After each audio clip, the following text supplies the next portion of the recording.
Selamat pagi Bapak Ibu yang terkasih dalam Tuhan. Dengan cepat saudara, pagi ini kita membaca Efesus 4 ayat 17 sampai 19 berkata begini. Sebab itu kukatakan dan kutegaskan ini kepadamu di dalam Tuhan, janganlah hidup lagi sama seperti orang-orang yang tidak mengenal Allah dengan pikiran yang sia-sia dan pengertian yang gelap, jauh dari kehidupan persekutuan dengan Allah, karena kebodohan yang ada di dalam mereka dan karena kedegilan hati mereka. Perasaan mereka tumpul sehingga mereka menyerahkan diri kepada hawa nafsu dan mengerjakan dengan serakah segala macam kecemaran. Nah, Bapak Ibu yang terkasih dalam Tuhan, pagi ini saudara, kita kembali berbicara soal perubahan hidup saudara. Ya, saya terus mengajak setiap kita seperti Paulus saudara, yang berubah dari titik yang paling lemah berubah kepada titik yang paling kuat dalam hidupnya. Ya, dari kehidupan yang tidak berkenan di hadapan Tuhan, saudara, berubah menjadi orang yang berkenan di hadapan Tuhan. Dari orang yang jahat, saudara, berubah menjadi orang yang sangat-sangat luar biasa baiknya di dalam zamannya. Dari orang yang tadi mengejar, membunuh, menganiaya umat Tuhan, akhirnya saudara berubah menjadi orang yang bagaimana menjadi berkat saudara bagi umat Tuhan pada saat itu. Satu perubahan hidup saudara, itu adalah sesuatu yang harus kita lakukan ketika kita sudah mempercayai Kristus sebagai Tuhan dan Juru Selamat kita. Ingat, hidup kita ini sesaat saudara. Tuhan ingin di waktu yang sesaat ini kita harus menjadi berkat dimanapun kita berada. Yang terutama adalah bagaimana kita menjadi berkat di dalam kehidupan kita oleh orang-orang di sekitar kita, orang-orang dekat kita.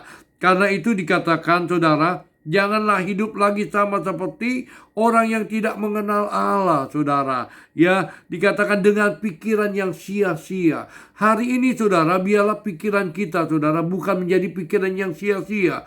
Paulus dulu sebelum mengenal Tuhan punya pikiran yang sia-sia. Tetapi, saudara, ketika dia bertobat, saudara, dia menjadi satu pribadi yang pikirannya selalu untuk kemuliaan nama Tuhan. Karena itu dikatakan, saudara, biarlah setiap kita perbaharui pikiran kita, perbaharui roh kita, saudara, dan jadikanlah hidup kita menjadi makhluk ciptaan yang baru. Yang lama sudah yang berlalu, sesungguhnya yang baru itu hadir dalam kehidupan kita. Nah, di dalam kitab Efesus yang keempat ayat 23, saudara, 24 berkata begini, saudara.